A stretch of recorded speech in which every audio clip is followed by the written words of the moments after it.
Hello everyone, I can see you there.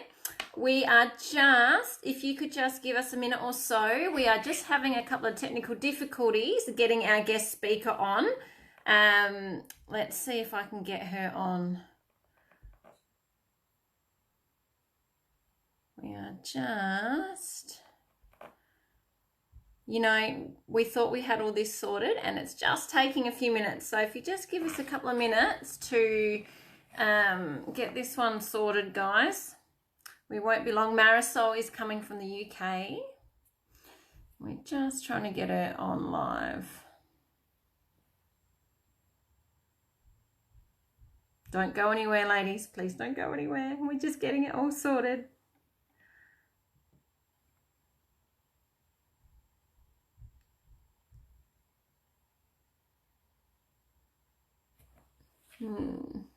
I love technical difficulties. Aren't they great?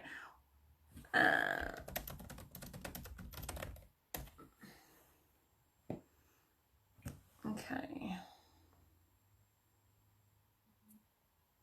Guys, I can see the ones of you that are here. Karen's here, Vanessa's here. Hi, Trina. Hi, Yvonne.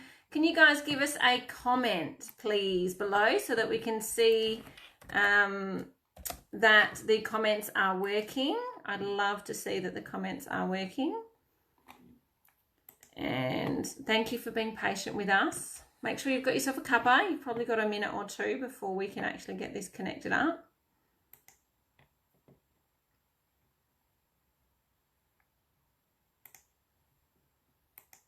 Here we go.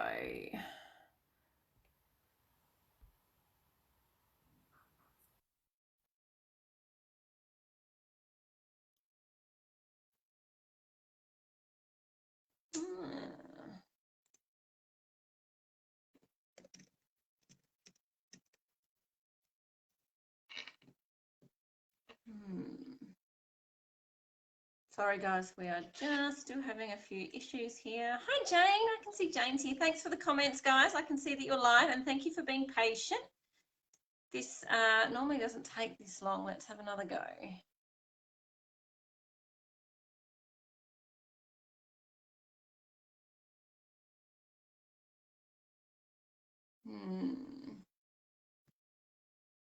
Yes, we've got it. Woo! I'm live. Beautiful. Finally. Hi, Marisol. How's it going? Good. It's probably the time difference. I'm just still half asleep. Let's blame the distance. Thanks for joining us. Thank you.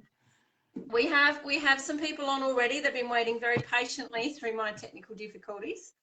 So everybody, I would love to introduce you to Marisol. She comes, do I pronounce that right, by the way? Marisol, yeah. Yeah. So she comes to us live from the UK where it is 9 o'clock in the morning on a beautiful Sunday morning. I'm hoping that her weather is a lot better than we've had here in Adelaide today. It's been very wet. It's the UK. Pardon? It's the UK. You kind of expect a really good weather. Yeah, well, fair cool. I haven't actually been there, but I do know that it gets very wet and cold, doesn't it? Yes, indeed. Lovely. All right, so thank you for coming on, Marisol. And because it's a big live for us tonight, we will be doing giveaways as we go through. So just for the ladies that are commenting, so as they comment, they ask questions, I just do a random giveaway. So we'll do 2 of those tonight, ladies. So make sure that you've got your questions up. I can see Karen and Jane and Meredith have already got their hashtag lives. Well done, guys. And we'll be doing that as we go through. So Marisol, tell us about you. Tell us who you are, what you do. Give us a little bit of insight into the sex ed mum. Yeah.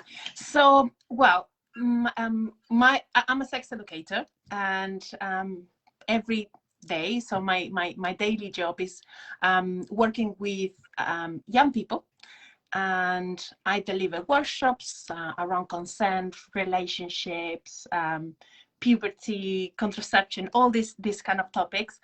but my main job is to work with young people who had displayed any kind of risky sexual behaviors. And the reality is the majority of time they display these behaviors just because they don't have the information. So they don't have information around the law on sexual consent or the law on pornography, for example. And I'm not really sure how it's in Australia, but here in the UK, it's a very big thing to kind of send naked pictures when they're quite young. So obviously they are breaking the law. And so we provide a program and we work with them, just giving not necessarily all the information around the law, but we talk about any kind of topics that we believe are important for them to make informed decisions in the future. And on my social media, and I think obviously that's how we got in touch. One of the things I realized by working with young people, but also my own experience as a mom, is that we sometimes we think school is going to give them all this information, and it's very important to take that kind of active role in talking about relationships and sex with our children, because the information they might get at school might be different. And also because it's important that they have different sources of education as well. They don't depend on pornography, or maybe they talk to friends and get really, really weird ideas. So yeah, kind of encourage parents to talk to the children, and also I think to realize that you already have most of the tools to talk to your children, but it's awkward sometimes. So just kind of like, get rid of that awkwardness and have a little conversation every day, really. Yeah, I think that's a big thing. I think you've hit the nail on the head there. Awkward's a really good word for it. I know that there's, having, like I said to you before, before we hopped on here, I spent 12 to 13 years as a teacher, and I can see that we've got a couple of teachers watching live now as well.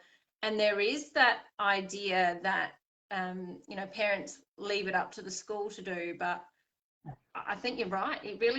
I agree with you 100%. It comes down to everybody playing a part in the education of the kids around everything. So, and I asked you this question offline, but I really want to ask it again because it was very inspiring to hear. How did you fall into this role? Yes. Well, yes. It's not probably like a career that anyone's like, oh yeah, I'm gonna be a sex educator or sex therapist or things like that. It kind of happened. I did sociology, so I did a degree in sociology, and it just happened. Like I started to hear about sexuality and having some different kind of modules and lectures on different sexuality topics, and I kind of got inspired. I was like, I think it's a topic that always interested me. I used to read things around sexuality and things like that, but I never thought about it as a career. And then when I was doing sociology, I was like, this is something I really enjoy, I'm really passionate about, and I want to learn more. So from there, I did a master's degree in gender and sexuality, then in sexology, and I kind of trained myself into life coaching as well. So kind of integrating the coaching side. So I work for kind of alongside my main job at the time. I got managerial experience as well, working with couples, kind of doing sex coaching. And I think there were a couple of things that got me into working with young people and with parents as well. One, it was that when I became a mom, I kind of realized how important education is at home. And I think secondly, I was kind of meeting adults and realized how important the information or the missed information sometimes they got during childhood or teen years, how that affected their sexual lives as adults. So it's kind of like I felt the need to kind of, go back, and rather than working with adults, which I think is still important, but I think for me it was more relevant to, to go to kind of the root of the problem and start working with young people. So more of an intervention as opposed to a fixing once the problem's already there. Yeah, because those myths around sexuality, the lack of information, and also the misinformation that we get, it stays with you. And and I'm not really sure whether there is any kind of psychology. I'm not a psychologist myself, but how the impact of any experiences we had during childhood, or the impact to those experiences have during adulthood. And it's really, really difficult to actually work on that. You of course you can work on those things, but it takes time. So if we actually are a bit more open with our children, and I think it's happening as a society, we are definitely changing. But how important is to talk about these things at home, so that hopefully our children won't have the need to actually then work in those issues when they're adults as well. Yeah, absolutely. I love that idea. Prevention's always better. If we can Absolutely, yeah. Yeah. So I guess I'm going to dive in with a bit of a deep question here. I hope it doesn't put you on the spot, but I know that when we say the word sex education, parents immediately think of, sexual intercourse and all the activities that come with it. And I guess that's where they jam up and I don't want to have that conversation. I don't know how to have that conversation. But that's not all that sex education is. It's not up to me. I'm going to ask you, would you mind explaining to some of the parents just a brief explanation of what is sex education? It's not just all about the physical stuff. Yeah. And I think it's not necessarily parents. I think it happens to educators and it happens to young people as well. I think there's like a main idea we got around sex education is how babies are made, and then how not to get pregnant or get someone pregnant, and how not to catch an STI or pass an STI. That's kind of our idea of sex education. And I'm not really sure how your experiences have been in the past, but it's usually what tends to happen. That's all the information that we have. But absolutely, as you said, firstly, if we don't have other informations, when we provide that information, it becomes kind of irrelevant, because I always say that we can teach someone to use a condom, but it's not going to help them develop a healthy attitude towards sexuality, towards their bodies. But if we try to develop that healthy attitude towards the body, towards like the relationship with other people, that person is more likely to have safe sex in the future, because they love themselves, they respect their body, and they respect other people. So it kind of starting, building the foundations to then have those conversations. And on the other hand, if we don't have some conversations earlier in life, because I got a few, I got parents that say, oh, but my child doesn't want to talk to me. My child is, I don't know, 12, 13. They, reaching puberty now. They don't want to talk to me. They feel awkward. I want to have the conversations. My child, have you had these discussions before? Because obviously it is an awkward topic for all of us. So if we haven't talked about relationships, if we haven't talked about consent, if we haven't talked about body image, if we haven't talked about privacy, right? If we don't allow our children to have some private moments, for example, like let them, be in their bedroom and knock the door when we're gonna walk in. If we haven't maybe respected their when they want or they don't want to show affection to other people. I'm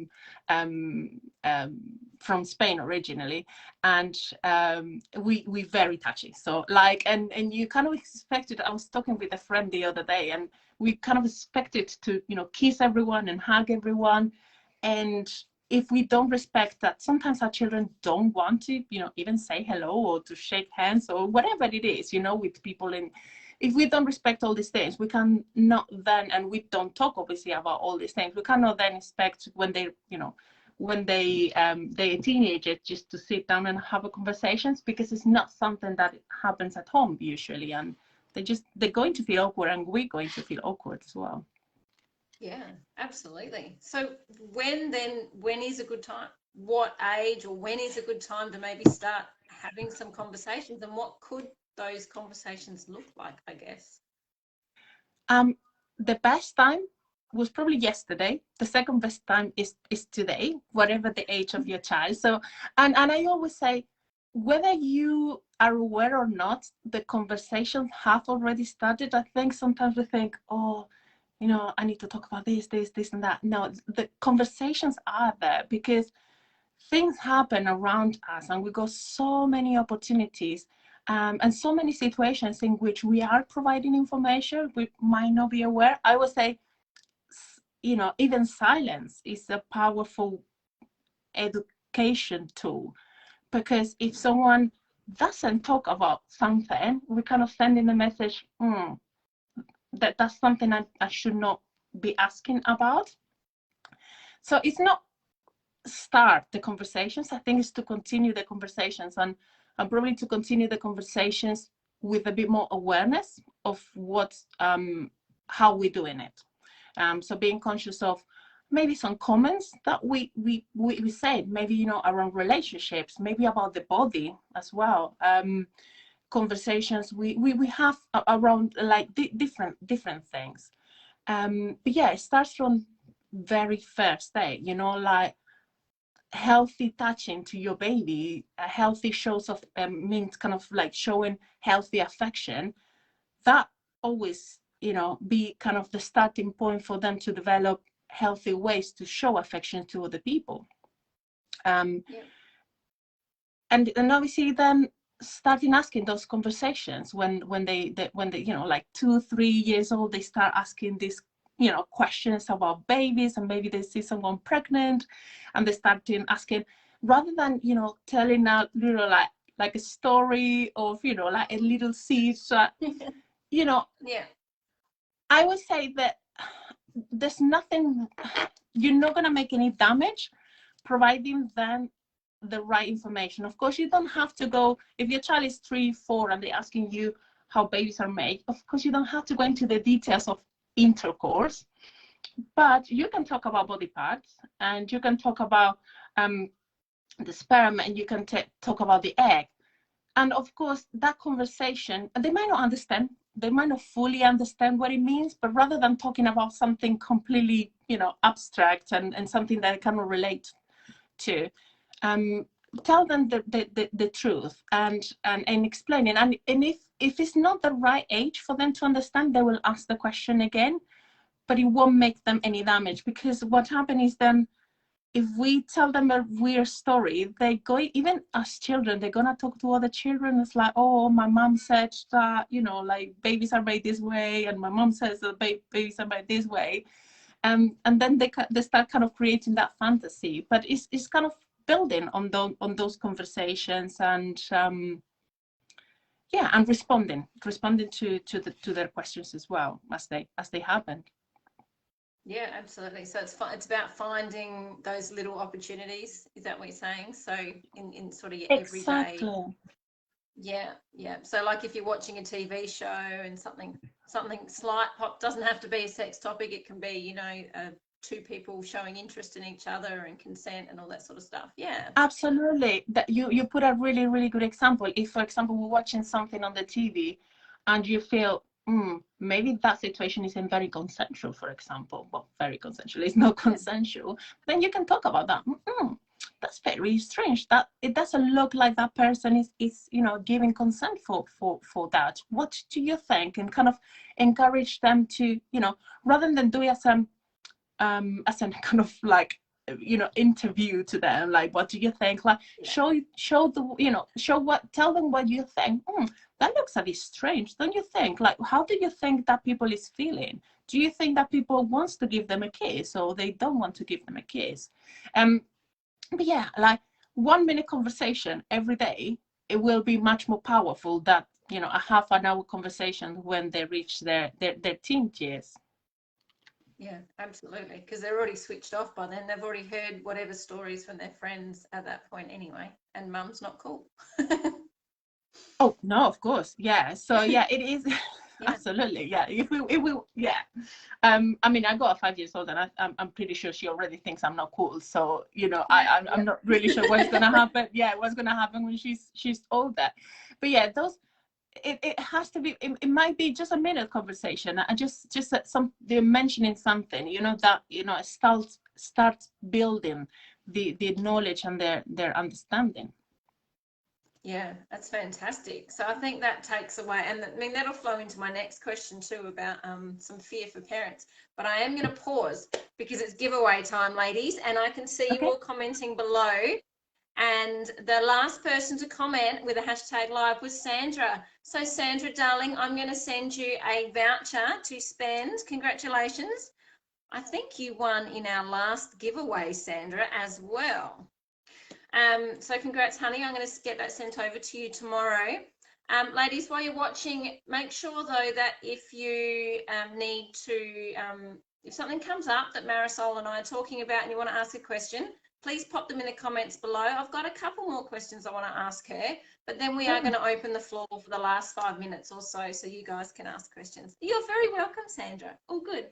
So Marisol, my next question then, because that's a very valid segue, was it is scary for parents. It is really scary for them to think about sitting down and having that conversation about the birds and the bees.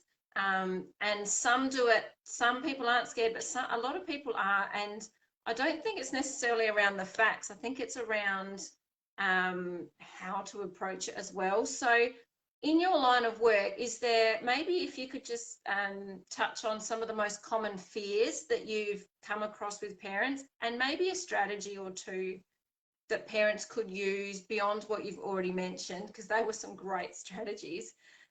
Yeah. What advice you'd give, particularly maybe for someone who's got a teenager, because for someone who's got a 5 to 10-year-old, those strategies that you've just identified are perfect. But if we've got a 14-year-old or a 13-year-old who's already been influenced by friends, is there a piece of advice maybe that you could give to those parents? Yeah, I think, I don't know, obviously I'll open the question to obviously the people watching, but most of the time the fear is not thinking that we don't know enough or we don't know how to approach the conversation. Once you understand that you don't need to know everything, I certainly don't know everything, and I do this job every single day, and then I got questions like, oh wow, into that. And having that attitude with our children as well, I think is very powerful as well, for them to understand that we don't have all the answers, because it's a really, really, really important skill to have in the future, understanding that we will never know everything, and that's fine. I think that makes us more approachable as well, rather than because they know when we kind of faking it, and if we providing something like some information that it's not potentially truth, or we are unsure. So understand that we don't have to know everything. That's absolutely fine. There's so many resources online, and I think that the difference between us as parents and our parents' generation is that they didn't have all the resources that we have now. There's so much stuff on the internet. Of course, you always have to make sure that the sources are correct. So obviously it's good to kind of compare different sources and make sure that you got the right information. But we got really powerful tools, social media as well. Like, I know there are many dangers in there, but also social media and the internet, they're really, really powerful tools. So go there with your child or that young person, and look for the information together. Teach them how to kind of contrast the information and make sure that the information is valid, because obviously you're teaching another lesson of like doing a little research and making sure you don't go on Reddit and then you get all the answers there, because if they do that, then obviously we know young people do that, they will probably gonna get it completely wrong. And as I said before, but I think, and particularly with kind of with teenagers, it's definitely way more effective, rather than asking questions like, and do you know about this, or do you know that, do you have a boyfriend or a girlfriend, rather than a kind of like like doing a questionnaire or to interrogate your child. I think when we start the conversations from ourselves, and we don't need to necessarily talk about our own experience. Obviously, if anyone feels comfortable with talking about everything, and I always say it's not about talking about our sexual lives. I think no one expects us to do so. You, of course, you can, you know, again, bring some of your personal experience, even talking about, you know what, when I was a child, these conversations around, I don't know, consent didn't happen, or we didn't really talk about you know, gay relationships, and, you know, things like that, to start the conversation. Show your own kind of vulnerability in there, and start from a point of, you know what, like you're really lucky because all that information is there. I think this, you know, like as you said, maybe you're watching a TV program, or anything that there is there. Show your kind of opinion. Ask them, and what do you think about that? And also, I think it's important. I think it's as important to promote family values, and I think that's the parents are the only ones who actually can promote certain values. But on the other hand, also to respect your children's, you know, values as well, because they're gonna have different ideas than you, and that thing is important for them to, you know, to talk about these things as well. So these two things, like, start from yourself, your own opinion, your own personal experience, and just knowing that you're not going to know everything. Yeah, beautiful. I think that's wonderful. And I really do love the idea of, you know, relating it to yourself, because as much as the kids that say they don't want to know about mum and dad, they really do. Everybody loves a good story, and everybody loves listening to someone else's story. And like you said, it's not about giving the information specifically. It's about even educating the kids on their feelings, how you felt, how you navigated some tricky situations maybe, so that, you know, they can take it on board and have it at the ready. And particularly we see during, you know, teenage years, they're going to be curious. I mean, they're curious at every age, and obviously if you've got children, you know that they want to know everything. But obviously they're going to start having curiosity around the body, pornography. They're gonna start having curiosity about how relationships and sexual relationships happen. You don't have to give all the details, as you said, but whatever you don't answer, probably friends or pornography is going to answer. So if you can start giving some information, obviously it will really help them, at least to have a more critical, or to be more critical when they get other sources of information, to be more critical with that information as well. Yeah, that's excellent. And look, you touched on something there that I haven't discussed with my community before, but in my work as a teacher, we did a lot of work on pornography about 3 or 4 years ago. And because I was working in an all boys school. Now, for those parents out there who aren't aware, in Australia, 9 out of 10 teenagers are watching or have watched pornography to learn how to have sex. That is our Australian kids, everybody. So, and that was statistics from 2018, so 4 years ago.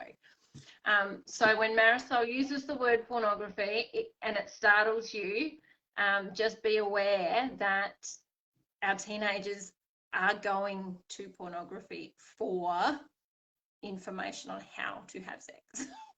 So it is definitely something we need to be aware of. Yeah, I think statistics are very similar in most of the kind of Western countries, if that makes sense. But there's one really scary research in the UK, is that children as young as 7 years old watch pornography and access pornography. Most of the times they just come across, because obviously we know, you know, what's there on the internet. So sometimes they just come across accidentally, but it kind of shows you. And I said the UK, but I'm sure the figures in Australia are very similar. It shows you how important it is to have very early conversations about what they might have, particularly when they start having access to technology, what they might find. Because you can imagine at 7 years old, coming across that kind of, you know, those kind of pictures, those kind of images. It can be shocking and it can be very distressing for them. But obviously, when we're talking a bit, you know, older, it comes back to kind of be critical. We won't prevent them from accessing pornography the whole time. If they want, we can set all the parental controls we want. We can do as much as we want. But they got friends, they go, you know, they can go to different places, and if they want to access it, and obviously children nowadays know more about technology than most of us do, they will access. I see that, certainly. I see children every day that their parents put all the parental controls and then they put a VPN or whatever, and they figure out how to actually access that information. And I think the key is not necessarily kind of block them the access to these things, which of course parental controls are important, but also have the conversations for them that if they eventually see that information, that they can have a critical understanding, like consent in pornography or consent.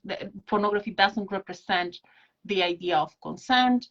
It doesn't represent the kind of like different body types. It doesn't show realistic expectations about genitals, for example. It doesn't show a really good idea around even how sexual relationships happen, right? Like you go for hours and hours and hours.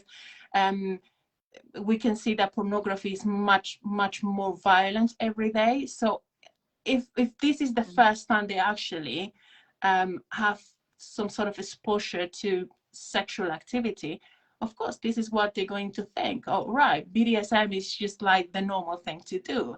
And going on for hours and hours and having certain sizes is what's normal. So if we need to have those conversations that they understand pornography is entertainment. That's it. And the same that you don't watch, how was that film, Fast and Furious, or the Fast and the Furious, something like that, right? And obviously that is not driving. No one is going to learn to drive watching that film.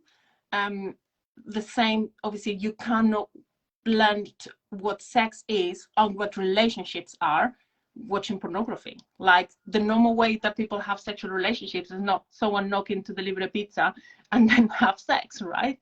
That's not how it usually happens. So kind of establish those ideas there for them to be critical. I love that analogy, and that is the perfect analogy. The Fast and the Furious isn't how you learn to drive, and pornography is not how you have sex. I think that's brilliant. I love that analogy. Thank you. That's great. So ladies, if you've got any questions for Marisol, now's the time to put them below. I can see that there's lots of thumbs up coming through, so obviously touching home with some of you, and I know there's a few parents of teenagers watching. So Karen says thank you. Jane says she loves the idea of relating to yourself. Yeah, everybody loves a good story about somebody else. So Marisol, while we're waiting for those questions to come up, because they do take a little bit of time, is there anything else you'd like to let our mums know about? Well, I mean, a couple of things, and again, I cannot stress enough how important it is to have those conversations at home and not to expect your child to learn, the things at school. Everyone has an important role, but your role cannot be done by anyone else. So do start having those conversations. If you didn't start earlier or you were not very much aware, start today, because it's never too late. Obviously, if you want some kind of more ideas, you're more than welcome to follow me. I'm on social media at the Sex Ed Mom, so you can find me. Yeah, you can get some tips, because at the end of the day, it's all about having that daily reminder. The conversations need to be happening. So if you're on social media just scrolling and you're like, oh, consent, okay, that's something that maybe I can focus on today. That definitely will help to have those conversations. Excellent. Thank you. That was going to be my next thing, was to let everybody know that Marisol is on Instagram as the Sex Ed Mum. I did pop a link up the other day. I've just put it in the comments, so you can just go to Instagram as the Sex Ed Mum. She also has a fantastic website, guys. I've actually spent a bit of time looking around this weekend. Emotionally.education. I'll say that one again. Actually, no, I'm not. I'm going to put a link on the comments. I'm going to do that right now. So that you guys can go and have a look. She's got some courses online for parents. It looks absolutely amazing. We have a question, Marisol. I don't know if you can see them. Can you see? I don't think I can see the questions, no. Okay, I'll read it for you, Dom. It says, what would you suggest if your kids aren't ready to hear about it and they tell you that they're not ready to hear about it? That's tricky. Obviously, it depends on the age. I'm not really sure what the age is.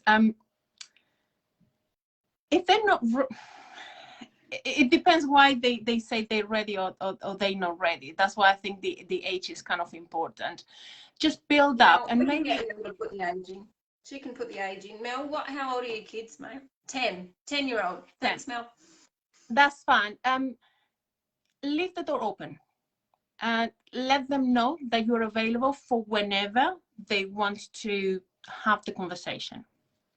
And the other thing that we can do, sometimes children don't ask questions. So some children are very curious and they're going to ask questions. Some children aren't. So little opportunities to, start the conversation. It doesn't have to be like, all right, now we're going to sit down to talk about condoms, or we're going to sit down to talk about LGBTQ plus issues or things like that. Just use those little opportunities, because then your child is not going to think, oh, we're going to have the talk now. No, it's just kind of little comments that can trigger conversations. And again, don't do it as an interrogation, just more like, I can see different type of relationships on TV nowadays. Is that something that happened in the school? Like, things like that can trigger the conversation. And obviously, just leave the door open. So if they don't want to talk about it, that's fine. But that doesn't mean that you cannot talk about these topics. They might just decide not to make a comment, but you leave the door open for whenever they want to come to you, and that. Perhaps if they don't want to talk to you for whatever reason, like we all have different characters and some people are very shy, get a few resources, get a few books that maybe you can give to them, or maybe a couple of websites. You say, I know that you said you're not really necessarily ready for this, but those couple of websites are really, really good. Maybe, whenever you're interested, you can have information there. So kind of offer alternatives to, sitting down and having the talk. That's a great idea. Thank you. And Mel says thank you. And I think the thing to remember with kids is, even though they pretend they're not listening, they're listening. We know they're listening because they always pick up the things we don't want them to hear, but they do pick up the things we want them to hear as well. So even if you're having that conversation, Mel, with someone else in the house, around your child, maybe even, I know that's a strategy that has been used a lot with parents in the past. Does the kids tune in, particularly when adults are talking to adults, because they think they're getting all the goss? That's probably another strategy to have as well. But they are listening, even if they're giving you the blank face. Yes. And I think, following up on what you were saying, also pay attention when you are talking to someone else, because they are also listening. So if if you're making any comments, sometimes adults, we go like inner jokes and things like that we understand, and they might not necessarily be politically correct. Kind of be aware of that talk, or even the kind of their own self-talk that you have with yourself. Obviously, I know most of the people here is very much about fitness and being healthy. Think about how you talk about yourself. Body image and obviously good self-esteem is so important when it comes to healthy sexuality. So if you're kind of looking at yourself and like, oh, I put on weight, I need to kind of try to, bring that, because they are listening, And if they in the future they might have a, you know, similar body shape that you have, they're like, oh, you know what, don't like my tummy and stuff like that. So they are listening, and they will, obviously you are their role model, so they're gonna see how you talk to yourself, how you talk to others, and they most likely kind of replicate that. So, you know, rather than saying, oh, I'm fat, or I need to lose weight, you know, think about, I think I need to be a bit healthy, and I need to do exercise because, you know, I want to be healthy, and I want to be active. So kind of change that conversation to, you know, talk about healthy bodies and active bodies, rather than, you know, being fat or be overweight and things like that, because that will be very, very important. And that's a big part of sexuality, isn't it? Our self-love and our self-care. That's actually where a lot of it stems from. Absolutely. Beautiful. The last comment here is from Meredith. Now, Meredith is a middle school teacher, and she says schools are more aware of these topics and do try their best to talk about it in very open ways. She's absolutely right. But it's great to hear that parents can get the same information from all fronts. So thank you, Marisol. Alrighty, we're going to finish, ladies, with one more giveaway, and then we'll thank Marisol for coming. So our last giveaway tonight goes to Karen. Congrats, Karen. You're the last one to comment. I'll get a voucher sent over to you, my love. Marisol, thank you so much for joining us. What an insightful live we've had tonight, ladies. Remember that if you're watching this later, it's a hashtag replay as well. But please go over to Instagram and follow Marisol. It is the Sex Ed Mum. She has got some amazing things on her Instagram profile. That's how I came across her. I absolutely fell in love with the content that you put up, Marisol. And I have put her website in the comments as well, guys. So check it out. Yeah, and look, reach out to Marisol too if you need some more information, if you want to do some of her online courses. Yeah. Beautiful. Thank you so much. Thank you so much for obviously inviting me to come here and talk to everyone. It's been absolute pleasure. No, I've loved having you. What a beautiful topic for our ladies to have. So it's something different for our group, but definitely something I think everybody needs to hear. Cool. All right, Marisol, thank you so much for joining us. Have a lovely week. You too. Alrighty. Bye. Bye.